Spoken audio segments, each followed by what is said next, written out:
listening to Unravel with Natalie Denise.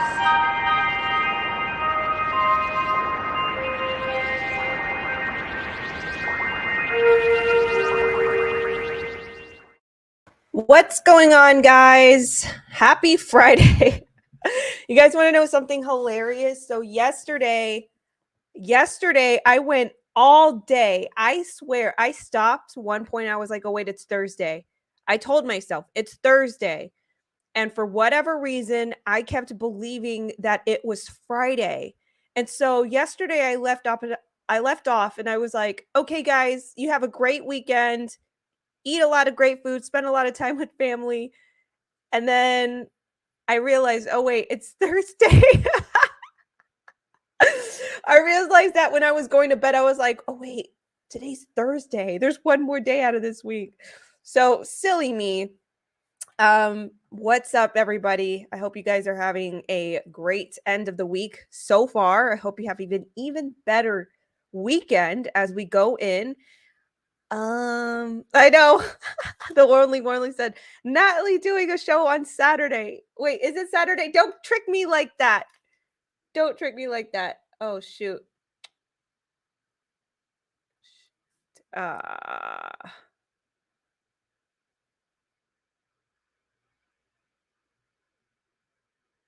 And you get in my sister. My sister decides to drop by right now. You know what?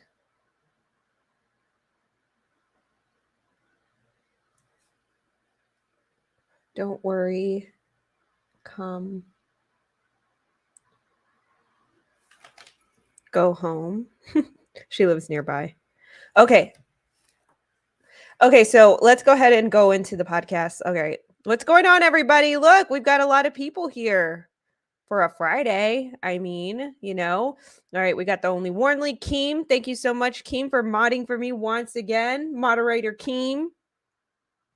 Ken, what's up, Ken? Visions by Anna. Natalie, please start covering the Convoy in Convoy 2022 in DC. We need more support. Right, let me take a look at what is out there. And Ken, Courtney, what's up, everybody? Oh, we got a visitor from Canada. What's up, Joan McDonald? Hello from BC, Canada. Thank you so much. Thank you guys for fighting for freedom a couple weeks ago. Appreciate you guys for leading the way. All right, so once again, very weirdly, this platform is not letting me share my screen again. So I'll have to see what's up over the weekend.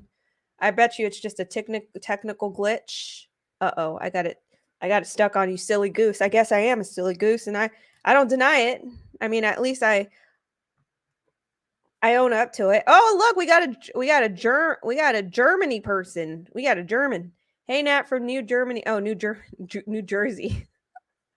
Never mind. Just kidding. All right.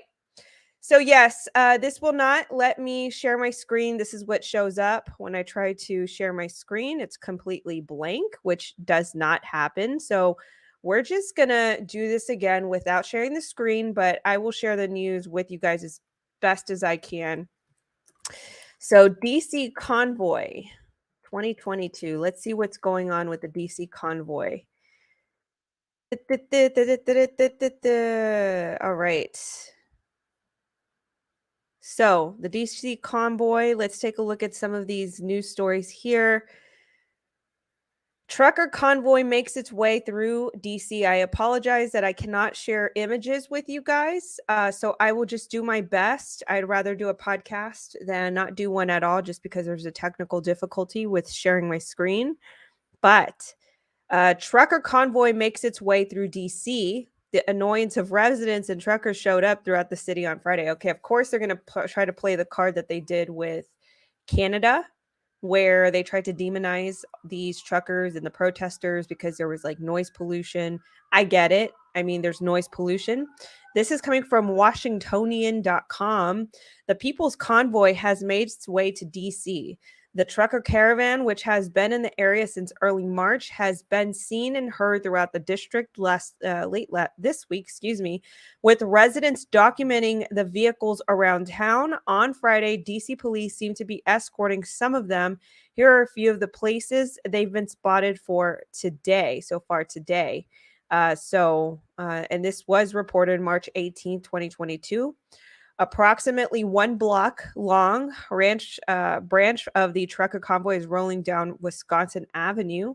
Let's actually try to just take a screenshot, and I'll share this with you guys as best as I can once again, because this stuff, it's a shame that the stuff is not working out for me. So we'll share 2 screenshots. Truckers in the People's Convoy are back in DC proper, but it keeps getting split by red lights. Let's take a look at some of this stuff here. Let's add a photo. Here we go. Here's one of them. It's uploading, and I'll upload the second one here. So this is what I'm looking at, and I'm, again, just doing my best here. So continued on, the People's Convoy says traffic is still, this is from a user, traffic is still bumper to bumper as another wave of the People's Convoy heads up to DC at 695 via 395. Police still blocking exits to prevent the convoy from entering downtown DC. And this is what I'm looking at right here. Here we go. All right, so at least you guys have some form of visual. Where did I go? 5. All right. So this is what I'm looking at. And then here's another one right here. So you guys can kind of see the trucker convoy stack up as you can. Truckers in the convoy are back in DC. On a bike ride and caught some of the trucker convoy honking near the White House on H Street.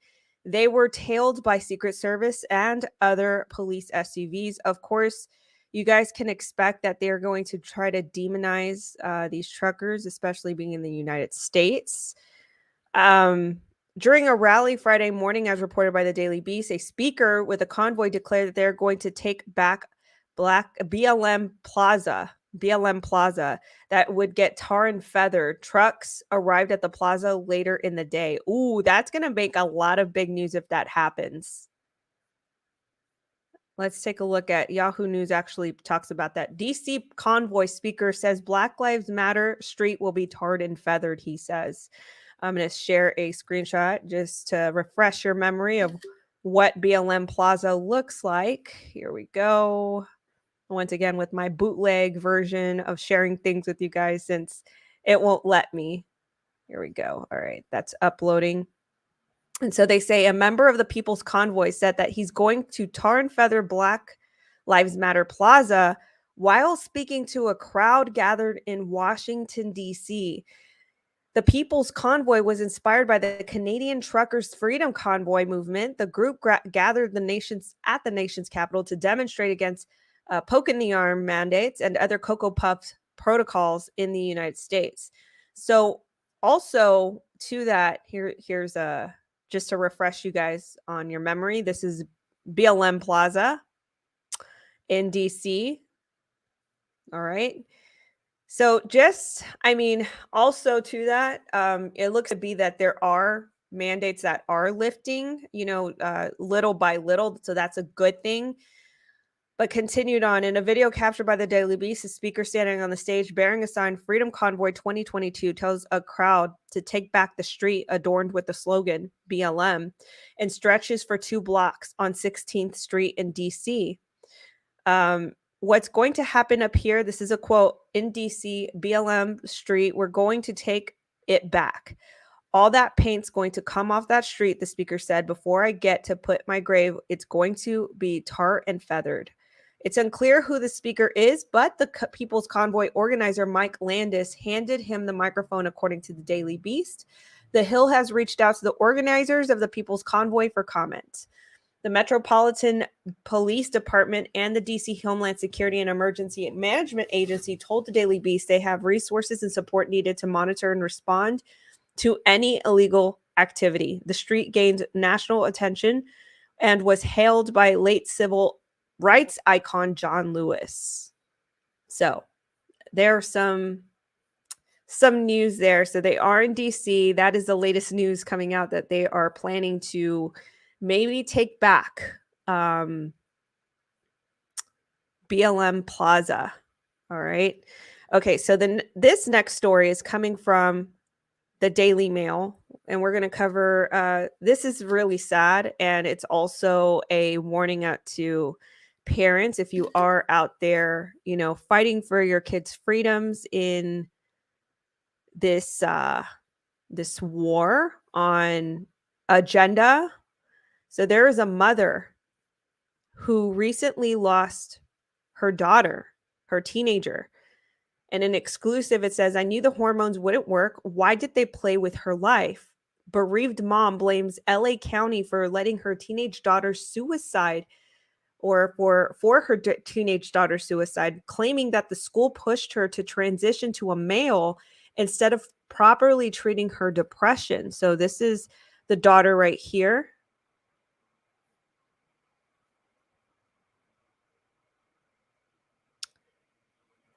And this is the daughter right before, unfortunately, committing suicide right here. Okay. So the mother is enraged at LA County. She says, a California mother says the government wrongfully took away for her daughter, pushed the girl into transitioning into a male, and is to blame for the suicide of the 19-year-old. Andrew Martinez, born Yaeli, stepped in front of a train on September 4th, 2019. So this was a couple years ago. In an exclusive interview with dailymail.com, bereaved mother Abigail Martinez accused her Los Angeles County school of encouraging Yaeli to take hormones and undergo gender reassignment surgery as a child while failing to properly treat her severe depression. Martinez, who's 53, mother of 4, claimed the school staff told Yaeli not to speak to her mother about the transgender issues, but secretly had her join an LGBT group that persuaded the girl that the only way to be happy was to transition. Wow. This is kind of evil, man. This is really evil. The El Salvador born mother said that an older trans student coached Yaeli on what to tell social workers to put her into foster care so that the state would pay for her gender reassignment. In a statement to dailymail.com, LA County agreed that they aggressively pursued the implementation of inclusive gender-affirming laws, policies, and supportive services for LGBT youth, but partially laid the blame for Andrew's death, which is also known as Yaeli, on higher rates of suicide among queer young people. I hate that they do this.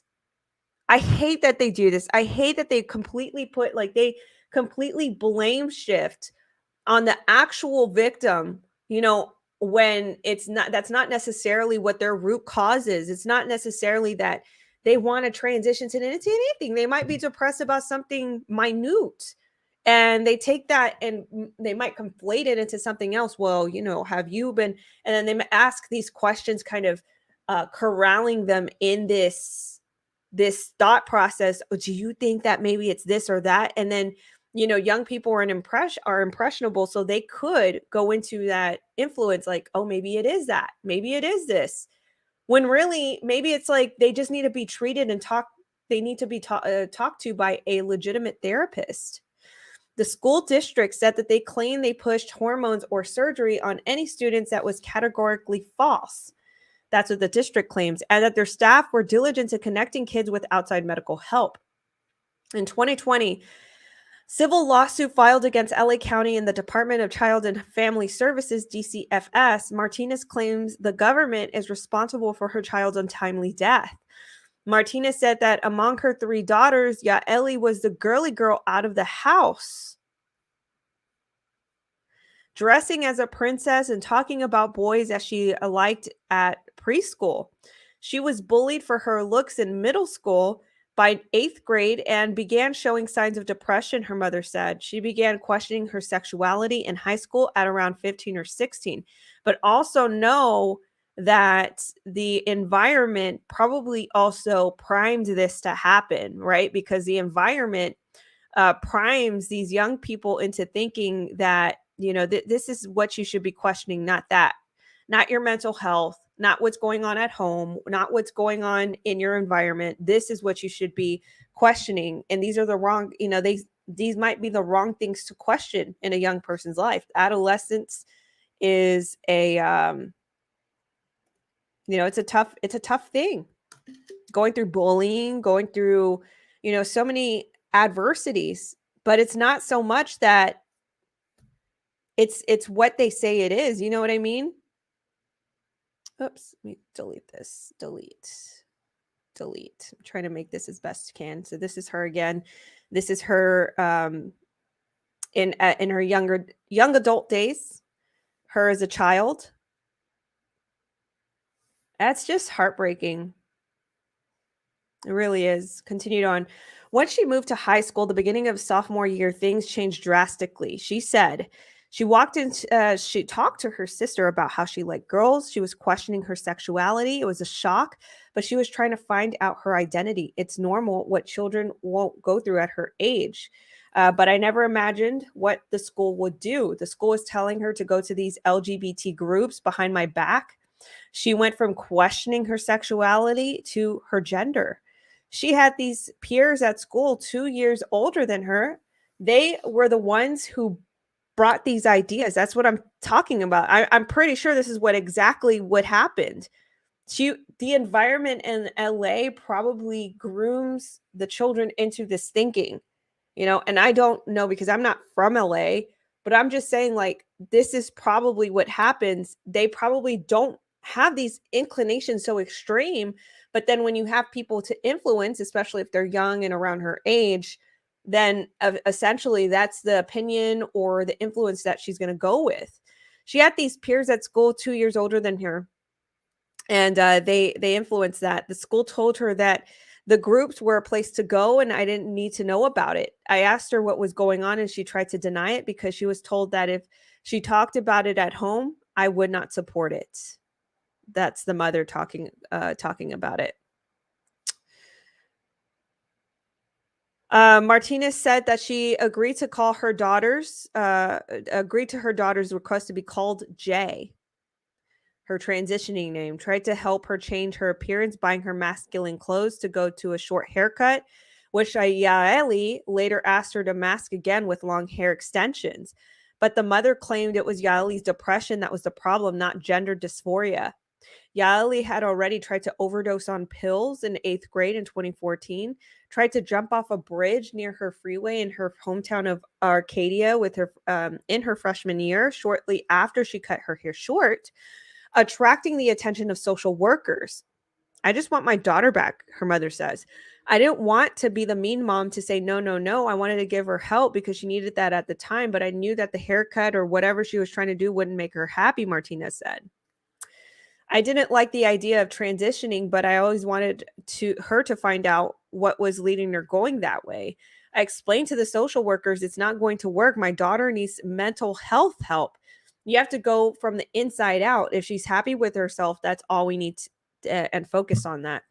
Instead of proper treatment for mental health illness, Martinez said her daughter was encouraged by the school and her LGBT group to take hormones and pursue gender reassignment surgery and cut Martinez out of the process. Her mother, Yaeli, was supposed to be told or allegedly told by her trans peers that the only way she could get it paid for was by the state and if she was in foster care. It gets darker. Martinez said once the trans friends told her parents, Coach Yaeli, persuading her to run away from home in July of 2016 and tell the Department of Child and Family Services that her mother had slapped her in the face. I never was abusive to my children. I love my children, the mother said. I never slapped her, but she was coached by this family what to tell the authorities so they cannot send her back home with me. So this group that she attended, the LGBT group at school, coached her into saying these things. If this is false and this is a lie, coached her into saying a falsity to the state, saying that her mother abused her, therefore, they didn't let her go back home. Although Martinez kept custody of her 3 other children and continued to work as a nanny, an LA family court judge ruled Yaeli, who now went by Andrew, would be placed in foster care with brief monitored visitation rights by the mother. On the visit days, when she came to my house, I was told not to talk about God. Wow. Martinez said, they told me if you do that, you will never see your daughter. This is legitimately a reflection of a demonic system. To tell a mother not to talk to their daughter about God, according to their pretenses, what does that have to do with the transitioning or with the depression? I mean, I know what it means. We know what it means. But according to the state and their secular thinking, what does that matter to them? It's always that argument too, like with atheism, like if you don't believe that there's a God, why do you argue so much against it? You're arguing against an idea that you believe does not exist, right? I don't know. That's just a thought of mine. So when Yaeli turned 19 in 2019, she was placed in an independent house, but was struggling to get by and was hospitalized after another overdose attempt. She called me, said the mom, I don't have food. My last meal, I'm giving it to a friend because she's pregnant, Martinez said. I told her I'm going to Costco and dropping off food. She sent me a message and said, Mom, I wanted to cry because no matter what, you're always there for me. Social workers asked me to not call her by her first name. I say, my child, I love you. It's very hard. One day in September of that year, Martina said that she was filled with dread and didn't know why. I didn't feel good. I felt a pain in my chest. The whole day, she said. That was the mother. I wanted to run and cry. It was a weird feeling I've never felt before. I got a phone call. They said it was Pomona police. It was around 9:30 p.m. that night, and she walked in the front door of the train tracks, facing a train. She went on her knees, raised her arms up, and just laid on the tracks. She says next, I wasn't able to recognize my daughter. I couldn't see her for the last time. I was told if I wanted to see her, I needed to sign a form because there was not much to see. And that is, wow, that's overwhelming. Martinez said that she and her family are now broken and that although the state's intervention in Yaeli's care was meant to protect her, in fact, it had the opposite effect. I knew the hormones wouldn't work, she said, and she was taken away from my house because they wanted to save her life. My question to all of them is, where's my daughter now? Why did they play with her life? Not only her life, but the family's life. I'm broken. My family's life is not going to be the same ever again.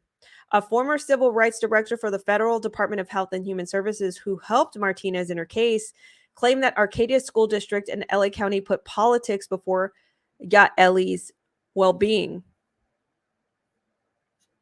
That is devastating.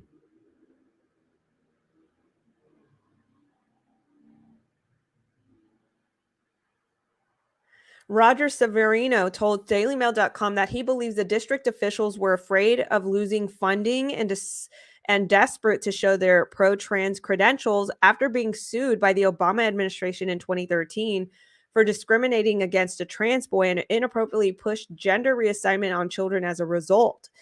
In a July 2013 settlement between the Department of Justice and the district obligated schools to promptly inform any gender transitioning student of their right to request a support team of appropriate individuals to ensure that the student had equal access and an equal opportunity to participate in the district's programs and activities.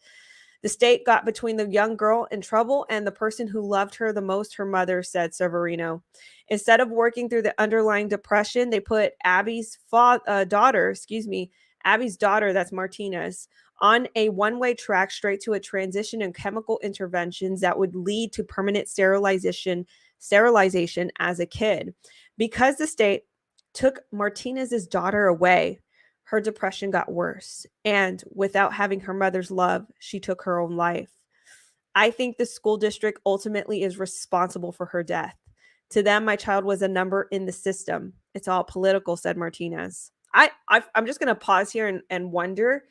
I wonder if that school sponsored group, the LGBT group within that school, if it had any sort of sponsorship, any sort of endorsement from an NGO of some sort, any sort of support from that.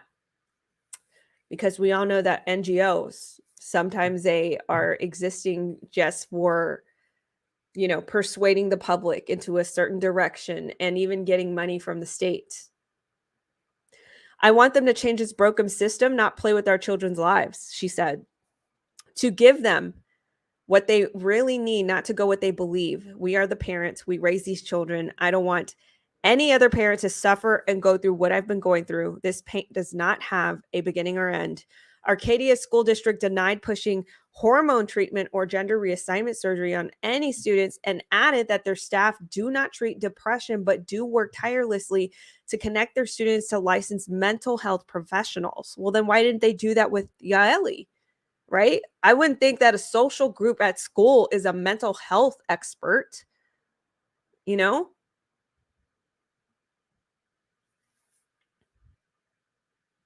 They say while we're unable to provide personal information or comment regarding a specific student due to the state and federal laws protecting the privacy of a student information, any claim or assertion that would suggest our school encouraged one of our students to take hormones and undergo gender reassignment would be categorically false. So the school is denying it. That's absolutely devastating. God bless the mother who, I couldn't imagine. Having your child taken away like that, having that child secluded from the mother's love and care. And, I also want to comment that, how evil this group was to persuade this girl into thinking that this was the way to go, and then the guilt that girl who Yaeli, who committed, who passed, the guilt she must have carried going through the system and going through the process of transitioning and going from foster home to shelter, who knows what, having that guilt on her that she herself allowed the severance of her and her mother's relationship through these groups. You know what I mean? So she probably felt this immense guilt when really it was the influence of these groups that really pressured her into this lifestyle. It's really unfortunate. Severely. All right. So with that being said, that was a bit longer than I anticipated, but we're going to actually transition into the daily traffic, where I bring you guys the latest in human and sex trafficking news. Let's get some of these shots uploaded so you guys will have a visual here. All right. Okay.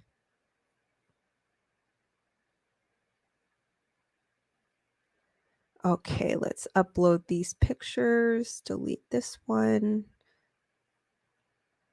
Okay, here's the first one incoming. Okay, so let's throw this up. So this is the daily traffic, where I bring you guys the latest in human and sex trafficking news. All right, we're going to Australia. This is coming from the Daily Mail. There was a recent exploitation bust. A warning for Aussie parents as 5 accused predators are arrested in a week for sexually explicit online chats about kids. Again, this is coming from the Australian region. Detectives have arrested a series of alleged online perverts as police put Australian families on high alert to beware of digital predators. The NSW Police Child Exploitation Unit swooped on a series of homes across the state this week after months of investigations into alleged online grooming. 5 men were arrested by detectives within days of each other after officers allegedly posed as a young children or their mother in online chat rooms. So another undercover operation. Each of the accused are then alleged to have expressed desires to engage in sexual activity with the youngsters. The arrests have led detectives to issue a fresh warning about the dangers posed to children online. And they say, as a parent or carer, you should explain to your child that the people online may not always be who they claim to be and remain unapproachable. Remain approachable and understanding in the event something makes the child uncomfortable online. Last June, child exploitation officers posed as a 40-year-old mother of a 10-year-old girl. So meaning that, you should talk to your children in a way where you warn them, but at the same time you lay out like an open door policy where if the child does find themselves in that situation, that you are a safe place for them to come back to where they don't feel comfortable. All right. So the officers, once again, they posed as a 40-year-old mother of a 10-year-old girl. A man, 77, then allegedly engaged in sexually explicit conversations about the acts and wished to perform on the child. After months of investigations, the man was arrested just before 7:30 a.m. on Tuesday and taken to Goulburn Police Station, where he was charged with 2 counts of sexual intercourse with the child under the age of 10 years old. I don't know why they blurred out the faces. For me, I wouldn't have, especially if this is a danger to children. I would have left their faces up, but I'm just going to upload this image so you guys will see what I'm talking about here. This is completely sick. This is in Australia once again. There we go. Okay. This week's arrest also included a 56-year-old man from Blue Mountains accused of having sexually explicit conversations with a girl he thought was under 16. A Windmeyer man, 66, was arrested on Wednesday after allegedly trying to groom a child under 16 for sex. He also charged with handling explosives, and fireworks were allegedly found during the raid of his house. Officers allegedly also posed as a girl under 16 to a man, 35, from Orange in the state's Central West last December before his arrest on Thursday for allegedly sending indecent material to a person under 16. And a 29-year-old man from Fairy Meadow in Wollongong was arrested on Monday after allegedly trying to engage to meet up with a young girl in real life. That is it. I think that's it. There's no other. Yeah, there's no other. So that happened in Australia. And these busts keep happening. Great that they are, but it's also a grave warning to parents out there once again. All right. In the next story coming from 13 ABC, WTVG, there was a man, a Sylvian from Ohio, Sylvian man sentenced for sex crimes involving a minor. Sylvania, Ohio, a Sylvania man was sentenced to 3 decades in prison for multiple sex crimes, including sexual exploitation of a child. According to the U.S. Department of Justice, Holden Gallagher, the 29 of Sylvania, was sentenced to 30 years in prison and supervised release for the rest of his life. After he was released from prison, after he's released from prison, Gallagher pleaded guilty to sexual exploitation of a child and receipt distribution and possession of child pornography. Law enforcement officials served a search warrant at a Sylvania home in 2015, seizing his laptop and hard drive. Officials said that Gallagher communicated with a minor he knew and got the child to produce pornographic images. Investigators found numerous files of child pornography. Gallagher was already a registered child sex offender when the law enforcement officials executed the search warrant from a 2011 conviction for gross sexual imposition of a minor. He was still on probation at the time of the search. The FBI, state, and federal investigators on the Child Exploitation and Human Trafficking Task Force and the Defiance County Sheriff's Office were involved in the investigation. U.S. attorneys their assistant U.S. attorneys Tracy Ballard Tangeman and Angelita Cruz Bridges prosecuted the case. Whew. All right, let's take a look at you guys. Oh, wow, cool. You guys are in full force today. What's up, Sophia? Thanks so much for joining the chat. Appreciate you guys. Yes, we did cover that the day that it happened. Florida, Disney had a takedown of 108. We did cover that a couple days ago. We also talked at length of certain people that were arrested.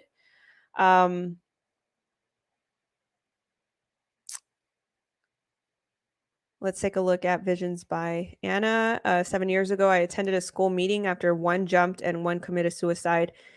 I was removed because I had facts and knew that I was talking about, and they couldn't afford that. Yeah.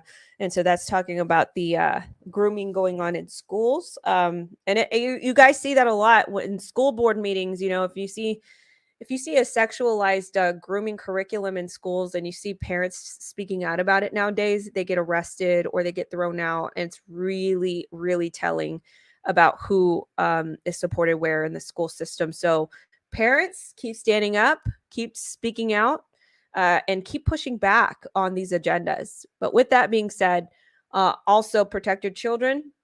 Know who they're talking to online. Thank you so much for your support. I really appreciate you. Sophia says, sorry, I've been working so much, missed this. No worries. Thank you for joining in when you can, and we appreciate you anyway. Thank you.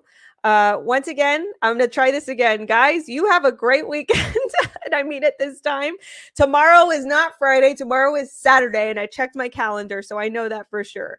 But anyway, sorry for the misconception yesterday. I got confused and thought it was Friday. But for real, this time it's Friday. You guys have a great Friday and a great weekend. I will talk to you guys on Monday for sure this time. All right. Until then, have a great one. Bye-bye. Thank you so much for tuning in to Unravel with Natalie Denise. Please give this podcast 5 stars.